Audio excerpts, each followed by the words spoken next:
ठीक है, ठीक है। अभिषेक मनु सिंह भी वाला आगे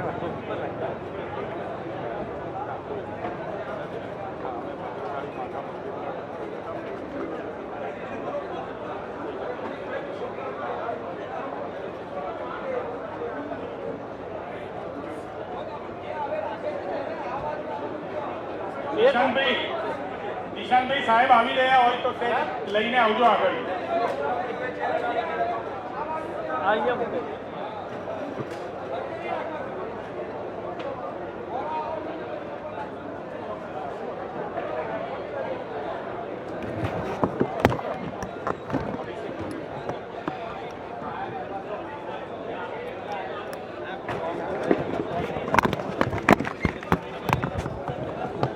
hello hello hello hello hello hello sir sir please hello hello 1 2 3 4 hello audio check करा रहा हूँ. हेलो हेलो સર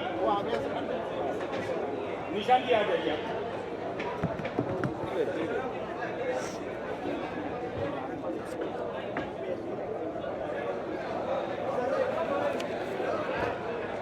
એ પરાગભાઈ આપની જોડે જાઓ.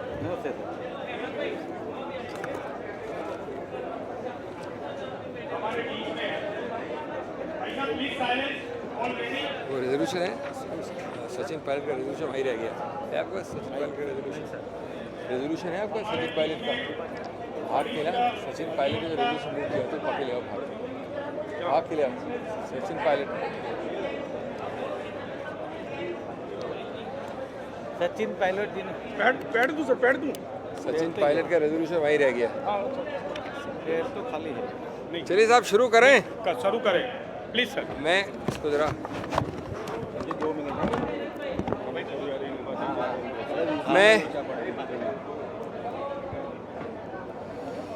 मैं लगभग 2 बजे के पहले ख़त्म करूँगा. 10 मिनट बोलूँगा, दोनों भाषाओं में बोलूँगा, फिर संक्षेप में प्रश्नोत्तर कर लें. आवाज़ आ रही है कि नहीं?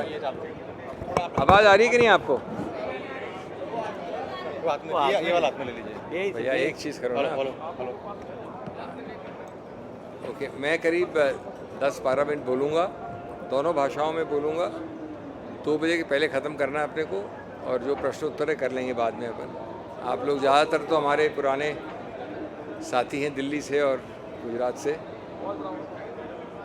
तो दोस्तों, आप लोगों ने सब सुना है अधिवेशन. आप लोगों को कल का भी कुछ हद तक प्रसंग बताया गया है. मैं कुछ बिंदुओं पर आपका ध्यान आकर्षित करना चाहूँगा. पहली बात, ये स्थान, ये दिवस, ये संदर्भ, ये विरासत बार बार अनेक बिंदुओं से जुड़ी है. महान नामों के साथ, महान आत्माओं के साथ और कांग्रेस के साथ. इसलिए माननीय कांग्रेस अध्यक्ष ने सही रूप से इसको कहा कि तीर्थ स्थान है. 100 वर्ष गांधी जी की अध्यक्षता के, 150 वर्ष वाली वर्षगांठ सरदार की, 3 हमारे कांग्रेस अध्यक्ष का एक बहुत अंतरंग रिश्ता गुजरात से, दादा भाई नौरोजी से लेके गांधी और पटेल. नींव कांग्रेस की 25 वर्ष अध्यक्ष रह के जो पटेल, सरदार पटेल ने रखी, और जो यात्राएं, जो अभियान, जो नाम चिर परिचित हैं, जिसने हमें भारत को आज़ादी दिलाई, बोरदोलाई से लेके डांडी इत्यादि.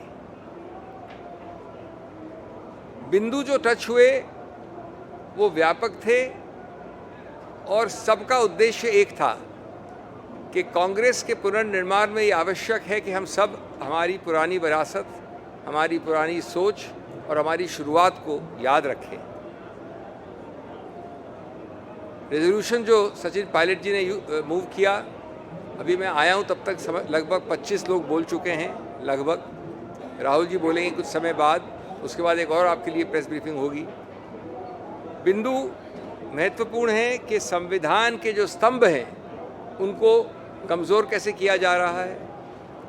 संविधान के स्तंभों में फेडरलिज्म जो है, संघवाद, संघीय ढांचा, उसके किस प्रकार से धज्जियां उड़ाई जा रही हैं. मेरा सौभाग्य है कि मैंने ही वो कल केस किया जिसका निर्णय आया कल, जिसमें उच्चतम न्यायालय को हस्तक्षेप देना पड़ा कि कोई भी राज्यपाल इस केस में तमिलनाडु के 1-1.5 वर्ष तक बिल्स को पारित नहीं करते, और जब दूसरी बार राज्य सरकार भेजती है तो उसको माननीय राष्ट्रपति को भेज देते हैं। सबको रद्द किया है, सबको निरस्त किया है। बहुत व्यापक और बहुत पुरजोर निर्णय है, वो पढ़ने लायक है।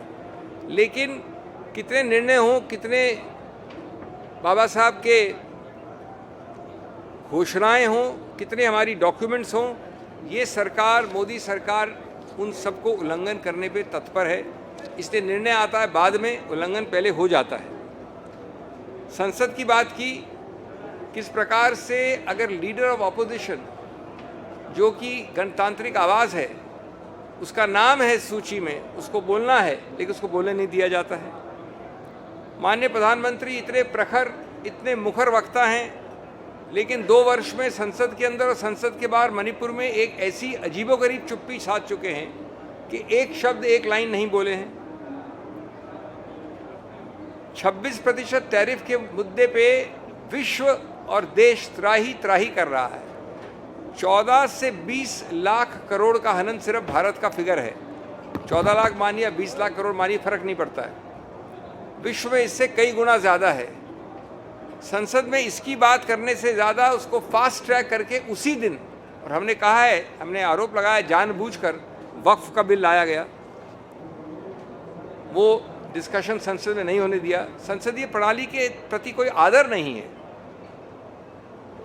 हर प्रकार से चुनाव आयोग के, और मैं खुद सौभाग्यपूर्ण ईगल ग्रुप का मेंबर हूँ, हमारे सब कॉलीग्स वहाँ हैं, दिन प्रतिदिन हर चुनाव में चुनाव आयोग के ऊपर जो प्रश्न लगता है वो बढ़ता ही जाता है, बड़ा ही होता जाता है। लाखों वोटों का फ़र्क महाराष्ट्र में, डुप्लीकेशन वोटर लिस्ट में, इन सब प्रश्नों को हमने इनके साथ और कई प्रश्न उठाए।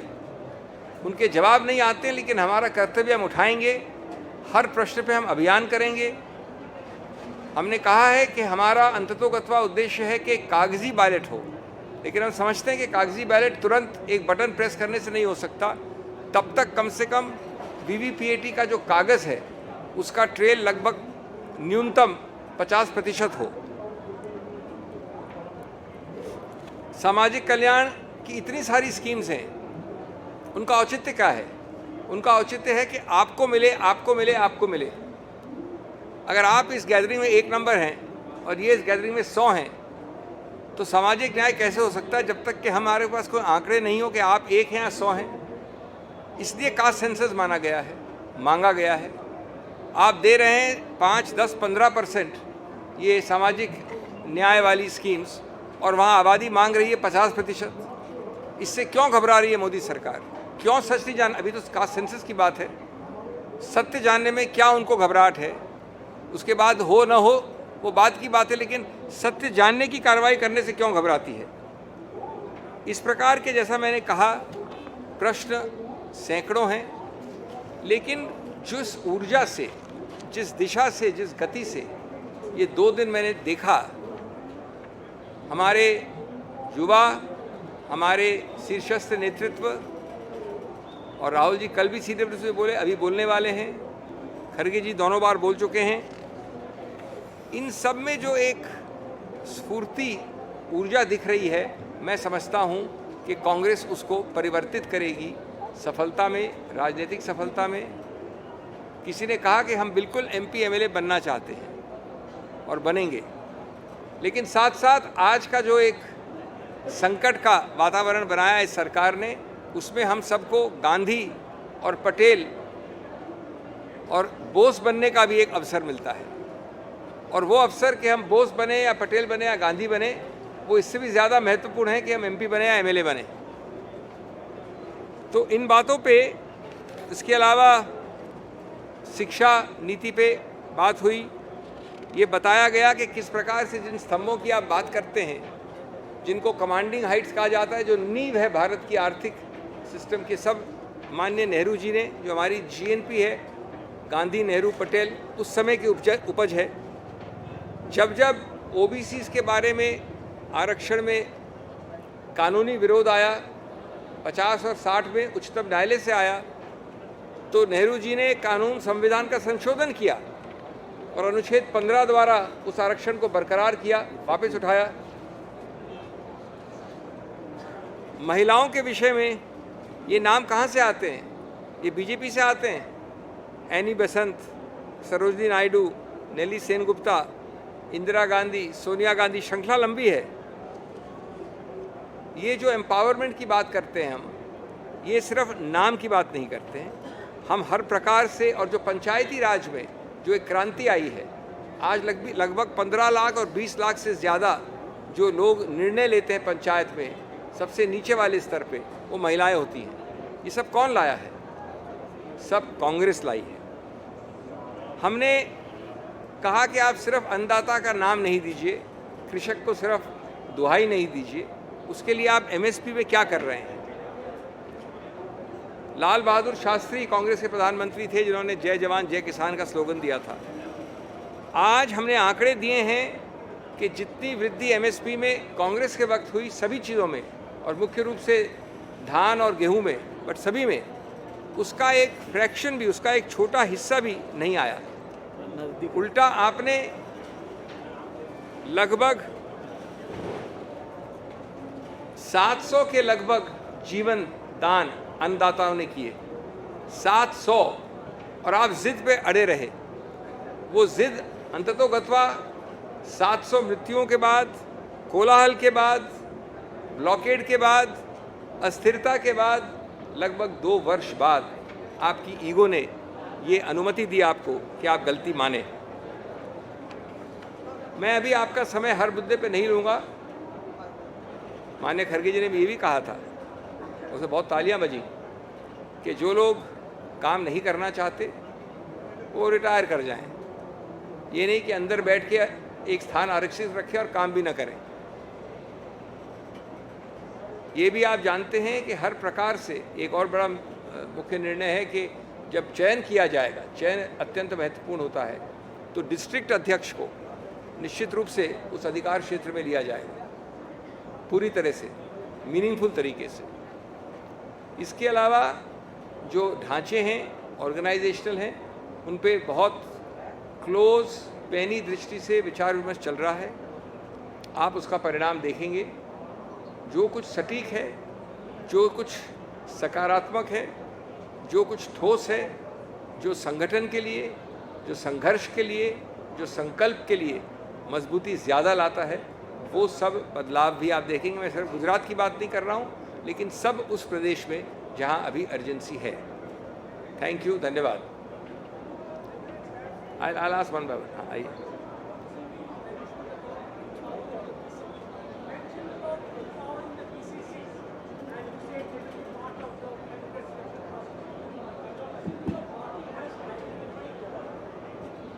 Obviously, the party has identified 2025 as the year of the organization. What are the other steps or what are the other areas where you are looking at, even if you don't want to outline the steps? You understand very well. You understand very well that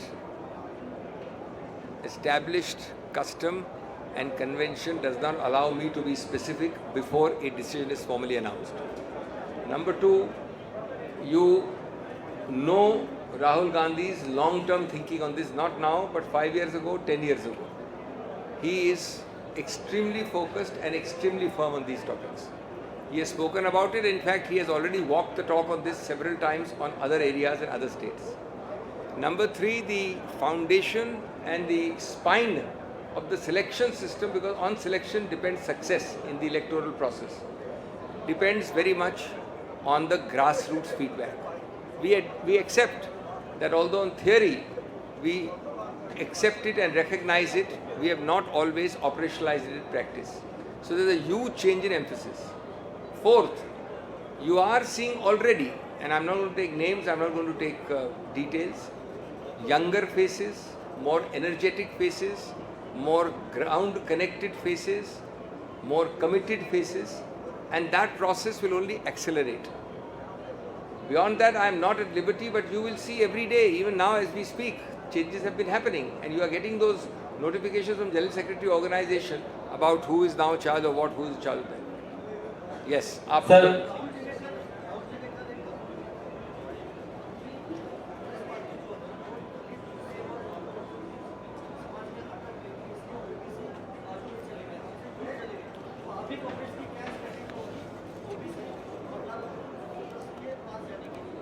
आप आंशिक रूप से सही हैं, बहुत हद तक गलत हैं।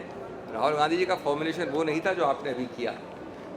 राहुल गांधी जी ने बड़ा स्पष्ट ये कहा, उन्होंने आंकड़े रखे हमारे सामने, और वो आंकड़े स्पष्ट हैं जो दिखाते हैं कि कोई अरिथमेटिकल हिस्सेदारी नहीं मांगता है। मैं नहीं कहता कि मैं 20%, मेरे को 20% या 19.9% दीजिए, लेकिन मोटा मोटा समुदायों के क्या आंकड़े हैं वो रखे, और कहा कि कांग्रेस का मतलब ही वही है जो सबको साथ लेके चले।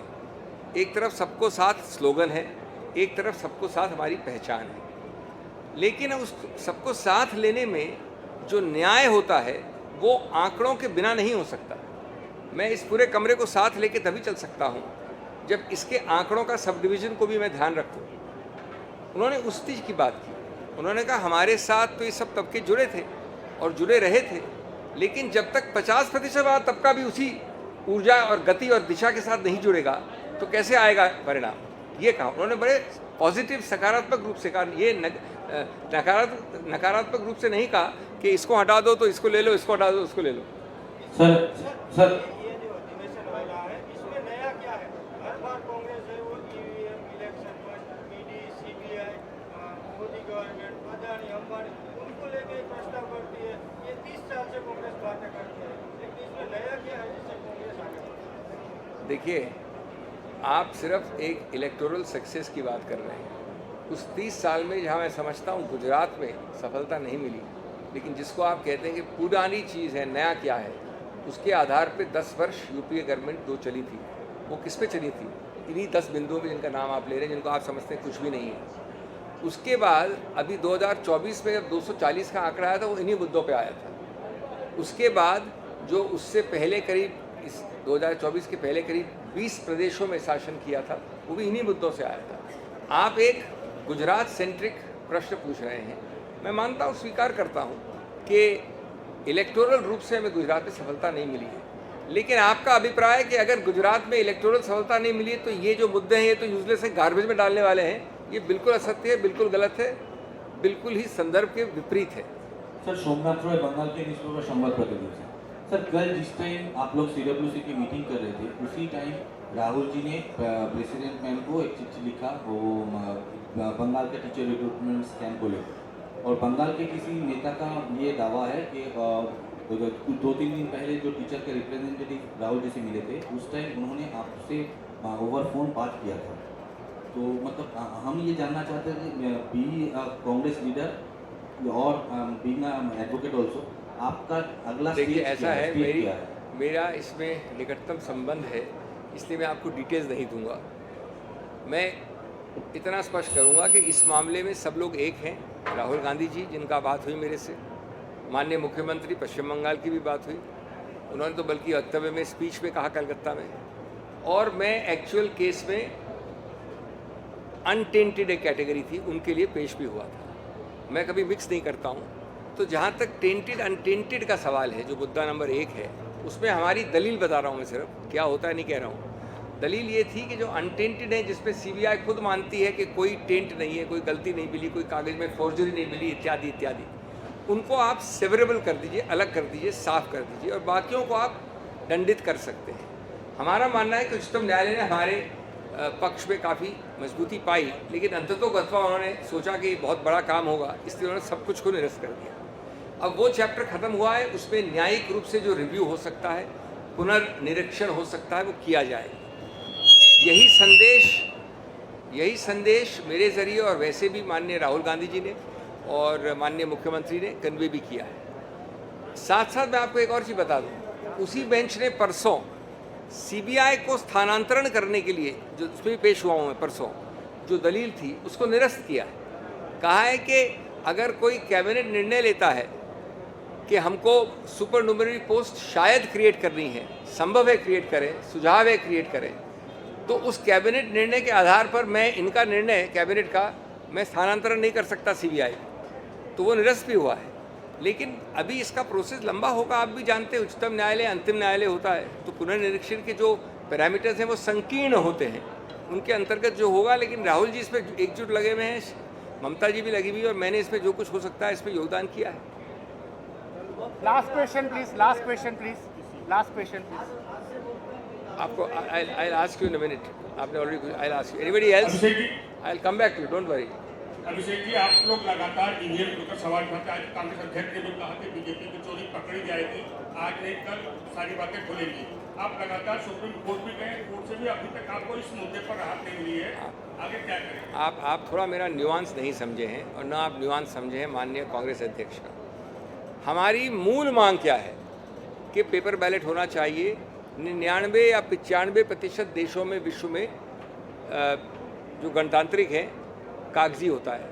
अब पूरा विश्व तो मूर्ख नहीं है कि वो भी मूर्खता से ही कर रहा है, हर तरह के देश है उसमें, विकसित, कम विकसित, पश्चिम, पूर्व, उत्तर, अलग अलग रेसेस के देश हैं। तो पहली बात तो ये है। लेकिन साथ साथ जो न्यूआंस किया उसको समझिए।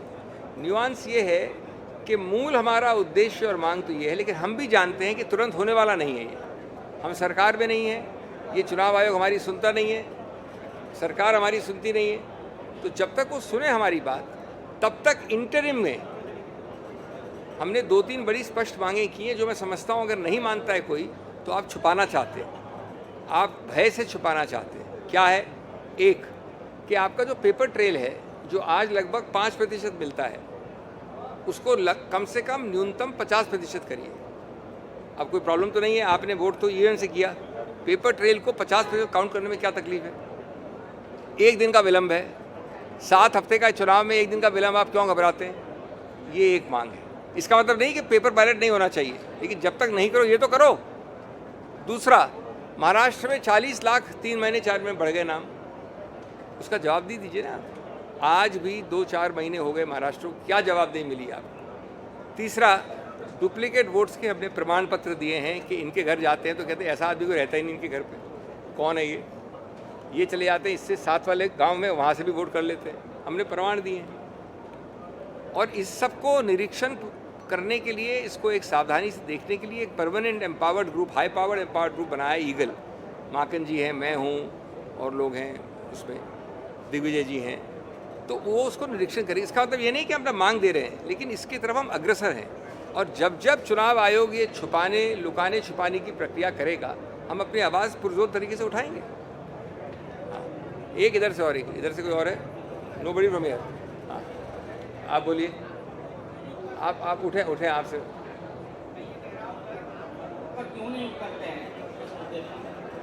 ये आपको किसने अभिप्राय दिया कि हम नहीं उतरे हैं? कितने अभियान हुए आपको मालूम है?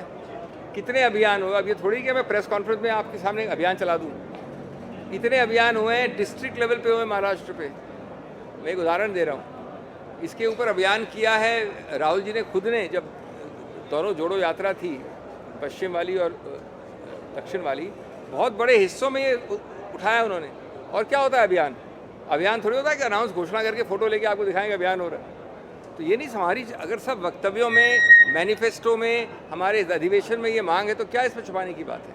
हाँ जी, बोलिए आप इनको।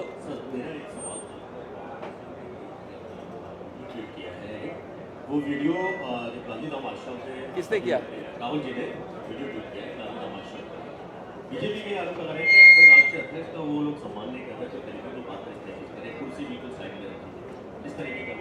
देखिए, हम यहाँ पर बेहुदे आरोपों का जवाब देने के लिए नहीं बैठे। गांधीधाम आप नहीं जाते हो, हम जाते हैं।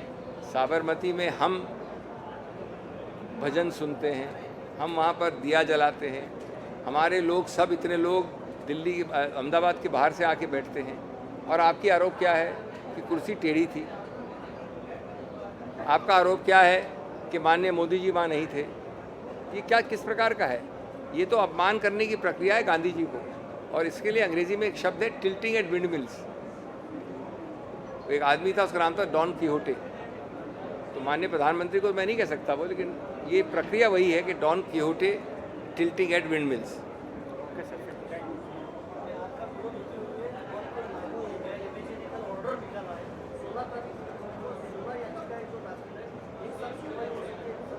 मैं पेश हुआ हूँ खुद उसमें, मैंने भाषण दिया था राज्यसभा में इसी मुद्दे पे। अब मैं तो नहीं गारंटी दे सकता सुनवाई होगी कि नहीं उस दिन, लेकिन हमारे कहने पे, हमारे मेंशनिंग पे उच्चतम न्यायालय ने लगाया उसको, और वो होगा, मतलब प्रक्रिया शुरू हुई है। ऐसा तो होता नहीं न्यायालय में कि पुश बटन से हो जाए, लेकिन प्रक्रिया शुरू कर दी है 2 दिन बाद। वो हुआ पारित और हमने मंडे या ट्यूसडे को शुरू हो गई प्रक्रिया। तो कुछ समय दीजिए आप, लेकिन प्रक्रिया शुरू है। थैंक यू, धन्यवाद धन्यवाद धन्यवाद।